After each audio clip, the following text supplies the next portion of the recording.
رفراندوم نزیکی 500 مالان تیداد جین. خلکی وی سالک داخواج لانین پیوندیدار الوی باجارید کن بو هنده قطابخانه که الوی جهی درست بکن.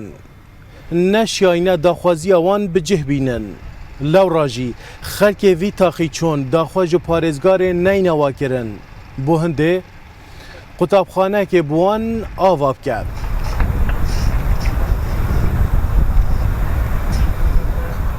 برکا پارزگار نینوا داخواج رکخراوا UNHCR کریه لسر بوجه رکخراوا وان قطابخانه که زاخو درست بکن کو اف قطابخانه بناو رفراندومه لسر روبر 2000 متر دو جای عردیت هیتا درست کرن. اما کو تاخیر رفراندوم سحاری 7 کوستر ایواری 7 کوستر طلباش ویری چن غیر جهت تخوینن. ما فردید ام قصد دام و دزگاه خواه زاخو بکین و یک پرورده و قیم قامیم بله گوتی چل ملبردست نینه. لما ما فردید وکو پیشمرگه قصد میسل بکم حافظه میسل لوی داره چون ده پارزگاهی ولگل پارزگاهی ما ترتیب کنیم مدرسه که با تاخیمه دانیتونو و هر کی ماسه کاتی دا ترتیب کنیم. جاو قطابیان لسر درست کنه قطابخانه کان نویه لبه هیوین اف ساله بشن دوام ده قطابخانه رفراندوم دا بکن جبر بریار اوه دماو 6 هیوین به دا پروژه درست کنه و قطابخانه دو ماهی بهد.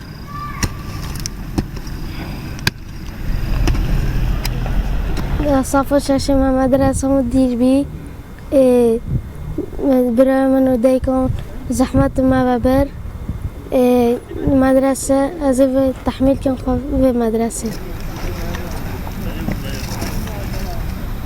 اف قطابخانه بو قطابی قناقا بنارتا شیان هنده هنه نزیکی 500 قطابیان ور بگرید. پروژه ما چکرنا قطابخانه که 12 صفیه بو تاخ رفراندوم اقدام ملگل پارزگاری میسله 12 پولت خواندن دیدنه و تقریبا هر پوله یجد استیعابات تقریبا 3 طلبه حتی 40 طلبات کرد.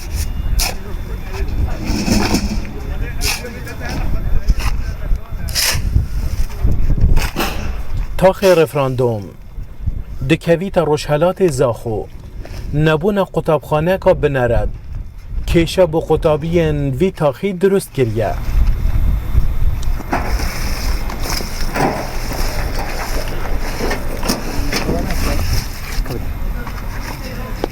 اف مدرسه ها باور بکه اوان پیش برگته که راتبی خود دا کوستر حتی حال خود بر کار ازید بر تلکه بری لورانده ده مدرسه نین سیده پاچا بی مدرسه دی چه بد اوه محله کی جدید نیه چطورش بخدمات بو منات نکرنی